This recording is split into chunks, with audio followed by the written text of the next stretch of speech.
Hello po mga ka-reels. Dahil humiling ang aking anak na magluto naman daw uli ako ng maha blanca. So eto na po, tinunaw ko na po ang ating cornstarch.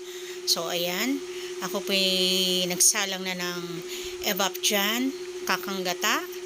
And then, pag kumulo po yan, hintayin lang natin saglit. And kumukulo na siya. So ibinuhos ko naman yung ating condensed milk.